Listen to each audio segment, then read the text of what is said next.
Theater presents Alan Young and Jim Backus.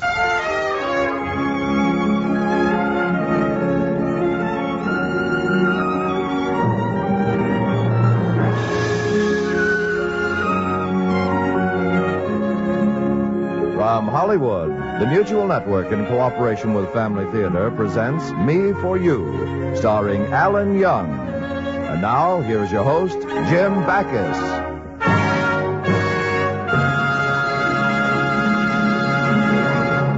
Family Theater's only purpose is to bring to everyone's attention a practice that must become an important part of our lives if we are to win peace for ourselves, peace for our families, and peace for the world.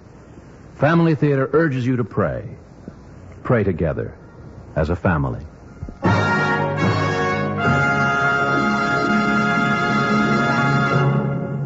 And now to our transcribed drama, Me for You, starring Alan Young as Phil.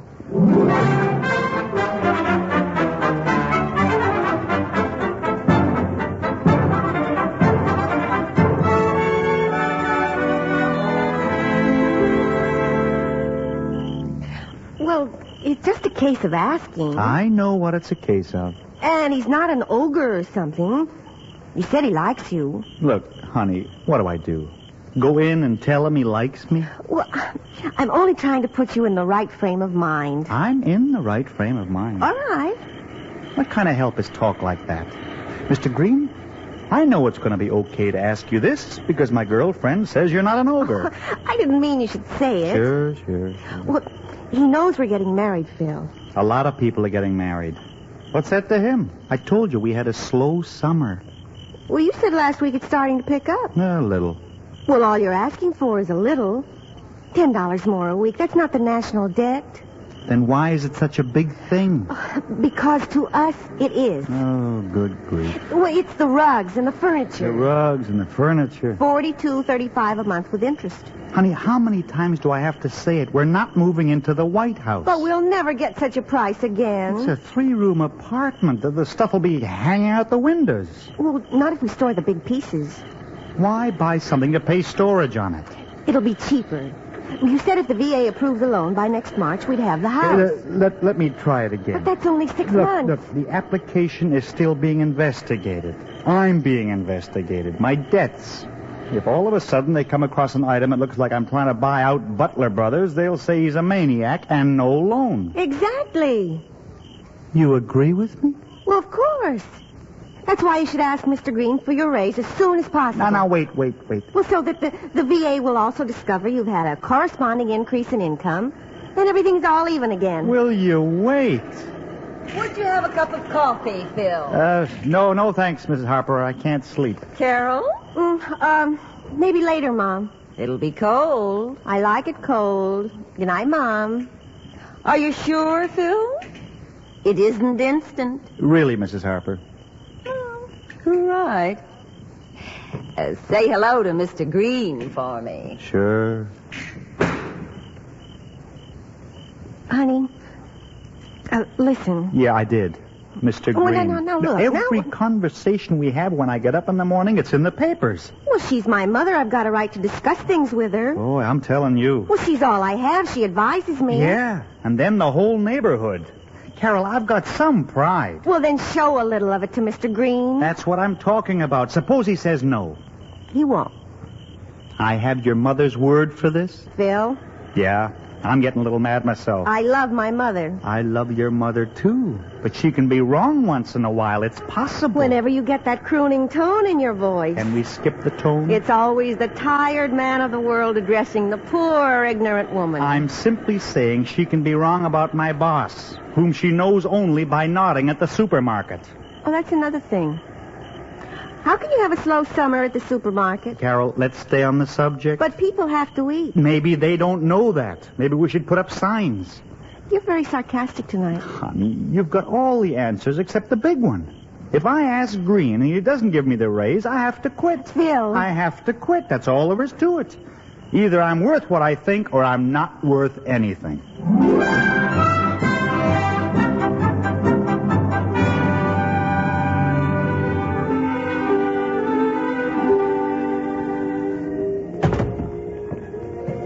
Pop. I'm listening to a great voice. You on the phone? Beethoven! Look, do me a favor. Shut off the phonograph. I'd like to talk to you. Heroic. A great voice. Answering the riddle of the universe. Do you know the answer? I'm still working on the question. Get happy! Pop, will you turn off the great voice? All right. What's the matter? You want a glass of hot milk or something? Why would I want a glass of hot milk? Well, I just wondered. If I wanted hot milk, I'd be having some. Yeah. Well, Pop, when you were married, were you happy? Listen, a few more questions like this, and I'll go back to Beethoven. Yeah, well, I'm just trying to figure something out. You, had a fight with Carol tonight? Well, no, not exactly. I've lived long enough to know what that means. Huh? The fights a man doesn't exactly have with a woman are the ones he loses. I didn't lose anything. We simply had a disagreement. Just tell me the main structure. Well, I say we shouldn't get head over heels into debt. But that's unimportant. What does she say? She thinks I should ask Green for a raise. Well, one thing is sure. You're marrying a woman. Huh? I note you didn't say she thinks you should get in head over heels. No. Just earn more money. Well, it comes down to the same thing. It does not. This is why Greek culture collapsed. Pop. I'm still on the subject. Was it Pythagoras? Things equal to the same thing are equal to each other? Maybe it was Euclid. Anyhow, the ladies made a liar out of him. Look, what are we on now? They can have it both ways. Defend opposite sides of a question and still be entirely right. Pop. Rest yourself assured. The ladies turn the world. They're the only ones who protect men from destroying one another. I think I'm losing you. I'll put it another way. Somewhere tonight, Green's wife is telling him he overpays his employees. You think so? Depend on it. But consider the vibrations. Mrs. Green, being a woman, knows that everywhere on earth other wives are saying, hit Green for a raise. You got it coming. You know, that's a thought. So, she protects him from letting his charitable impulses ruin the business. Yeah. Well, listen, what should I do? What? Should I ask for the raise? Why ask me? Are we engaged?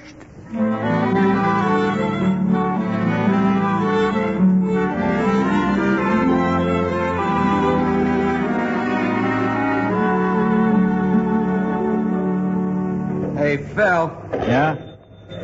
Oh, Green is screaming. Has that delivery with the mayonnaise come yet? I called the warehouse twice. The man's on his way. Boy, I'm not going to take much more. What's the matter?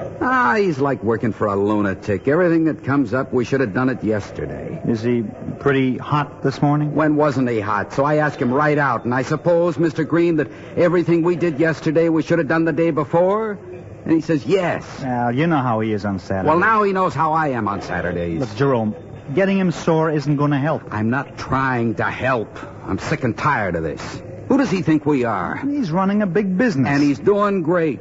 Well, I've made up my mind. Huh?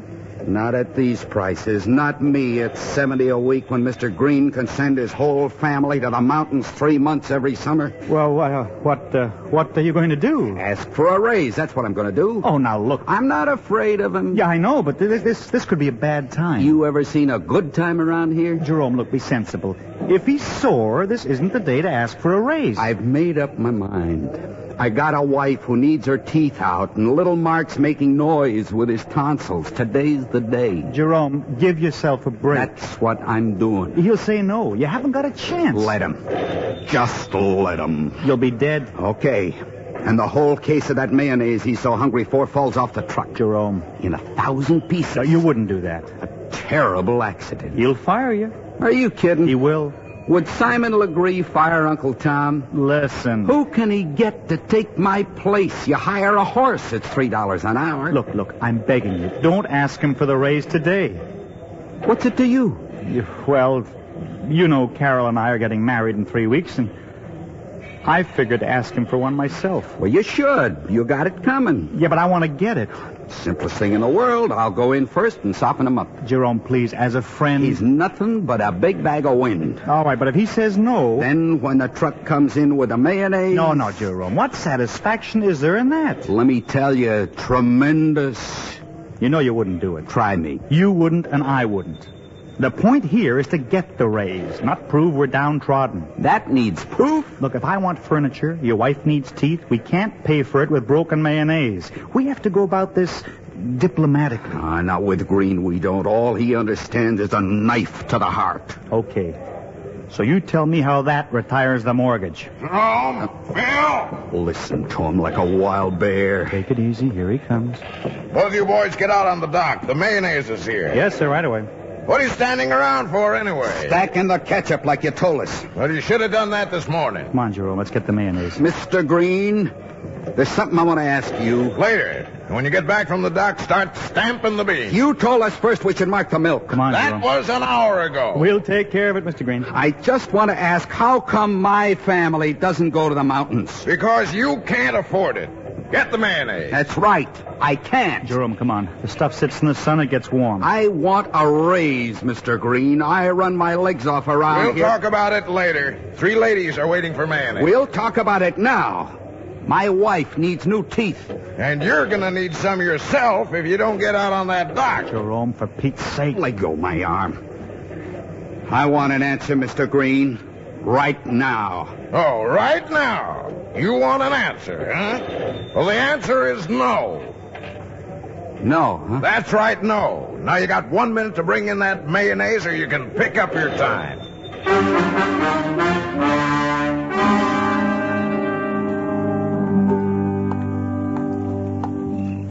So, tell me, what did you do? What else? We brought in the mayonnaise. Jerome didn't let another peep out the whole day. And he still got his job? Sure. Well, there you are. What? Mr. Green never had any intention of firing him. He was just letting off steam. You can get scalded by steam. Ask Jerome. That doesn't have anything to do with you, Phil. Are you crazy? It wrecks it for me.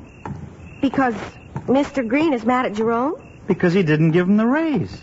But that doesn't mean he won't give it to you. Honey, the atmosphere down there is electric. It's like before a thunderstorm. Everybody's walking around on tiptoe. Well, don't you understand? That's just what he wants.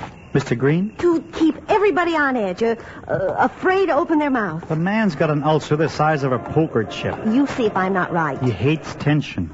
Well, then why is he screaming all the time? He gets nervous. As nervous as the people who work for him? Carol, it's his place if he wants to scream. The point is Jerome picked a bad day to shoot off his mouth. You want to come up on the porch a few minutes? Okay. Well, I still say it's to his advantage that you're afraid of him. Will you turn that record over? I'm not afraid of him. Well, you might as well be. I see no satisfaction in asking for something I'm not going to get just to prove nobody's pushing me around. How can you be sure you're not going to get it until you ask? Because I saw what happened to Jerome today. But you are not Jerome. Exactly, so we do things different. Phil, would you have some coffee and cake? No, thanks, Miss Harper. I'm full from dinner. Carol? It's Swedish 7-layer. Oh, maybe tomorrow, Mom. Well, tomorrow it'll be stale. I like it stale. I know. Good night, Mom. Phil, I spoke to Mr. Green today. He says you're a fine boy. Thanks, Miss Harper. I like him, too. Well, don't you worry. Everything'll be fine. Yeah. Oh, Phil, honey, wait a minute. What's she doing now? Stopping him on the street? Well, she's just trying to help. If she wants to help, she can come down to the store and stamp beans. Now, Phil. I don't need this kind of help. I can carry my own messages. Well, then carry them. Carol, this is my last word on the topic of Mr. Green and the raise. It's the wrong time to ask. Now, that's the end. Oh, the furniture. We'll wait. It'll have to wait. Phil, you don't They're think... not going to stop making furniture. The furniture business will go on. Well, what I'm trying to tell you is we've already bought it. We can't have bought it. Mm-hmm. We signed up for it today. The papers are going through. I didn't sign anything. Mother signed as co-maker on the note she put up her insurance policy. Mother. Oh, now, Phil, Did you ask her? Is that what happened? Well, I didn't ask her a thing. It was her idea. I believe it.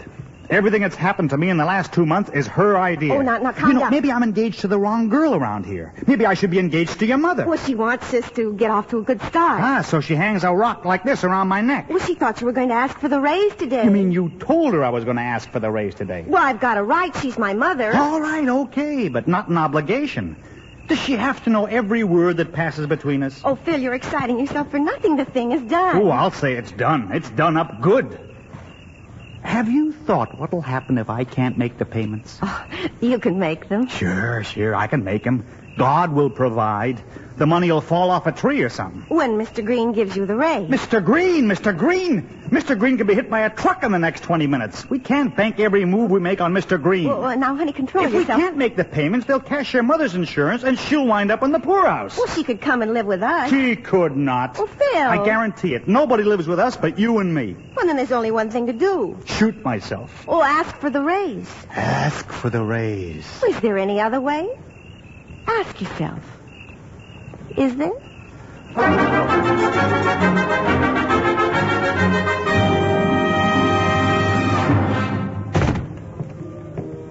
Pop. In here. She did it, Pop. Beethoven loses again. Wait till I tell you. Wait till I turn him off. She mortgaged her mother. She bought it all. What are we talking about? 3 rooms of furniture. Well, you got to sit on something. Behind my back, a whole house full of the stuff. I'm still trying to get the news. Carol bought some furniture? All day I've been adjusting to the idea. The ladies turn the world, but this is poison. Let's look from the beginning. What's wrong with having furniture? She bought it without a word to me. Things haven't changed. What? In the 30s, I think, like 1934, your mother went out and bought me this leather rocker. $60. It was a crime. What did you do? I put it here by the phonograph, and it hasn't moved since. Oh, but listen to me, Phil. Get used to something. What women do is a fact. And after a while, enough facts become history. And who argues with history? If it weren't for your mother, I wouldn't be sitting in this leather chair. I'll tell you a secret. I'd be lost without it. Oh, okay. But Carol is buying us into the booby hatch. Be glad. They're the only ones who buy anything. You think houses all over the world are filled with furniture because men made it? Wake up. It's because women bought it. Pop. Basically, it has something to do with economics. They buy everything. And when you get right down to it, why not? Huh? It's for sale.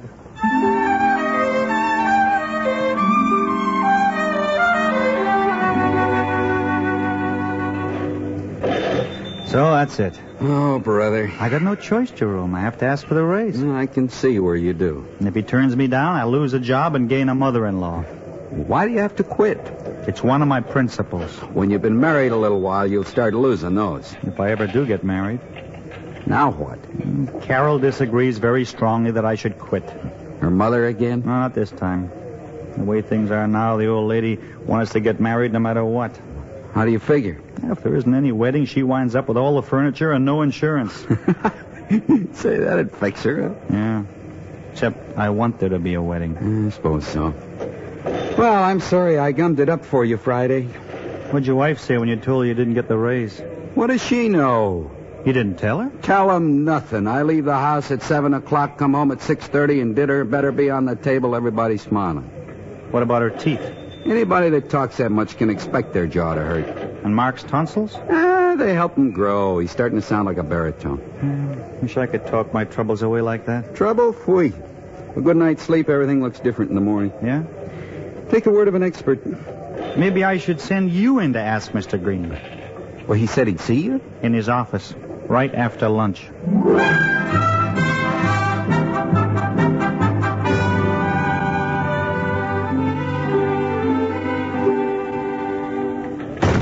Come in, Phil. Sit down. I'm on the phone. Yes, sir? Yes, Schultz. Go ahead. Yeah? What? Yeah? She did. Oh, that's the saddest story I ever heard. You've broken my heart. Now, what about the tomatoes? She does. She did. She what? Well, does your wife drive the truck? Oh, what's how sick she is got to do with the tomatoes? Listen, I'll tell you what. If the tomatoes aren't here by 4 o'clock, don't bother. Now, Phil, what can I do for you? Mr. Green, I think I told you how I'm getting married a week from Saturday. You know that's a crook I was talking to. I beg your pardon? On the phone. You gotta watch out for guys like that. I should know. Yes, sir. Now, what were you saying? Well, just that I think I mentioned recently how I was engaged to Carol Harper, a young lady who... They weep all over you.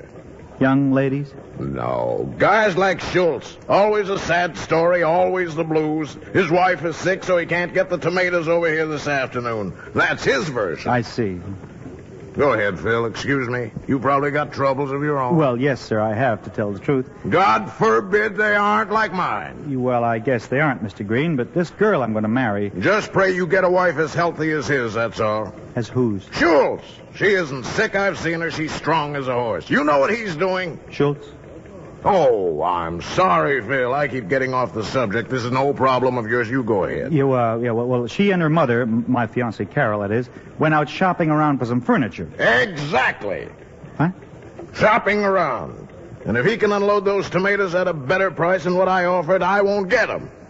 But you know what'll happen? It happens every time. It never fails. Mr. Green, I know the matter of the tomatoes is a pressing item, but I can't let you keep changing the subject. It might give you the wrong idea. Wrong idea about what? About me.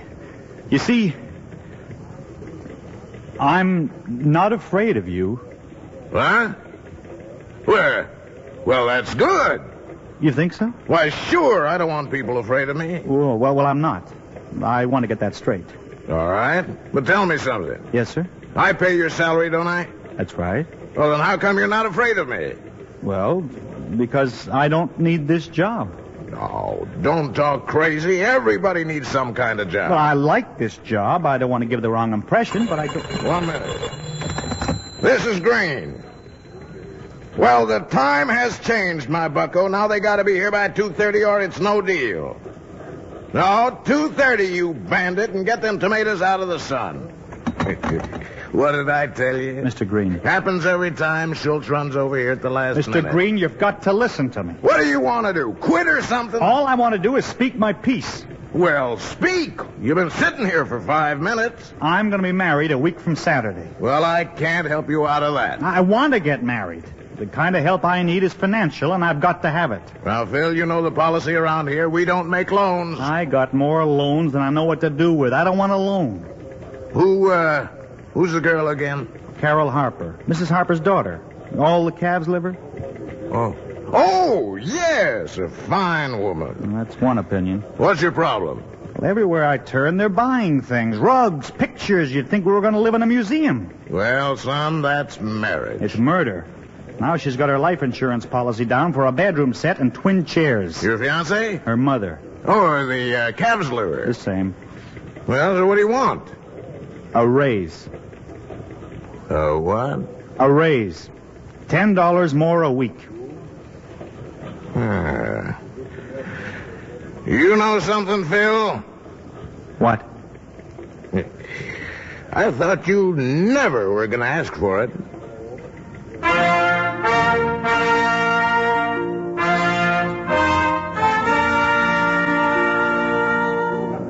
Hey, Phil. Yeah? You make a fine groom. Are you choking in that neck piece? Just about. Where's Carol? Throwing away a bouquet. Oh. Let me tell you, that's nerve. What? Us throwing away anything. Hey, did I tell you what Green did? He gave the bride away. Oh, no, I mean for me. I got my raise, too. Oh, Jerome, that's great. Retroactive to next week. You know the first thing I went in hot for? Your wife's teeth? Last Thursday night, a whole new bridge. She picked him up this morning, and this is a great dentist. Yeah? He fixed it so it hurts her to talk. Well, there goes the bouquet. Oh, you got a beautiful bride, Phil.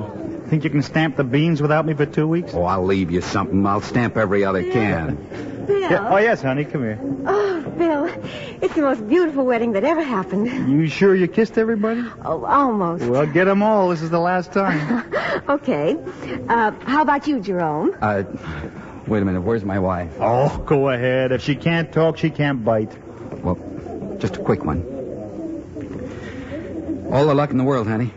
I've already had it, Jerome. Bill! Look at here. Bill! Have some wedding cake and coffee. Mrs. Harper, I'm too excited. Mom! Oh, well, really, Mom, not right now. Give me a kiss. Oh, you're a fine boy, Phil. Yeah, even Mr. Green says so. Well, he should. I told him. Carol, have some cake. Okay, Mom. You'll take a slice? Oh, it's my wedding. Well, yes, but you won't like it. It's fresh. It'll get stale. But this is today's cake. Mom, I'm going to put it under my pillow.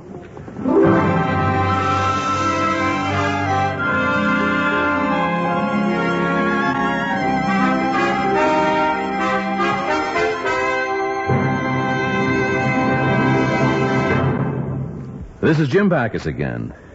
Recently, a roving newspaper editor returned from a tour of the South Pacific Islands and reported that the wild tropical growth had reclaimed the island beachheads, which American troops had established en route to Japan. This article put me to thinking how quickly any place can become run down at the mouth if it becomes the victim of neglect and indifference. It does take a pretty constant interest and some real ambition and some hard work, too, to keep alive and in good order the places and things that concern us. And this is true even in our more important relations. Say, for example, with God. For how many of us ever think of calling upon God's help, save in moments of distress? Then we literally storm heaven with our prayers, hoping to establish a favorable beachhead with the divinity. But we forget that it takes time to cut through the thick growth of weeds and vines of our neglect and our indifference, which strangle the soul unmindful of God. Often such petitions come too late, and too late to effect the divine prayer. One sure way of establishing a beachhead with God, of keeping open the lifelines to eternity, is the practice of daily prayer. Such prayer tramples under and keeps at a distance the pernicious and rampant distractions and vices that infest the soul indifferent to God. It establishes vital contact with the Godhead so that our needs are not only known but anticipated by Him. And family prayer is particularly pleasing to God. For through this prayer we may be sure that God will be in the midst of the family group, as He has promised to be whenever two or more persons are gathered in His name. In addition, family prayer provides for our human need to worship God as social beings as well as human individuals. Two, it makes for regularity and habits of prayer that discipline and are reflected in the other phases of our lives. And that is why family theater urges all to pray together, for it knows that the family who prays together stays together. More things are wrought by prayer than this world dreams of.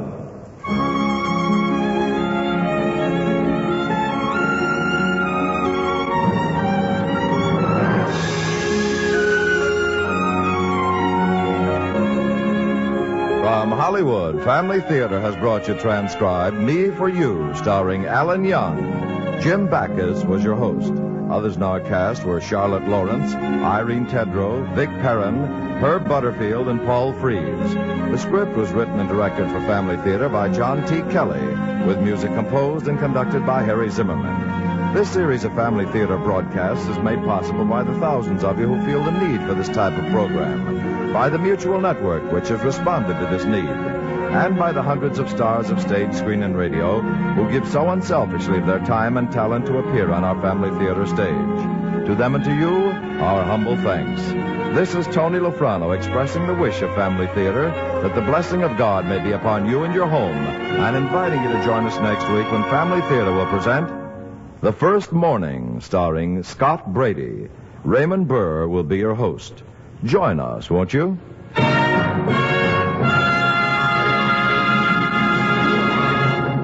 Family Theater is broadcast throughout the world and originates in the Hollywood studios of the world's largest network. This is Mutual, the radio network for all America.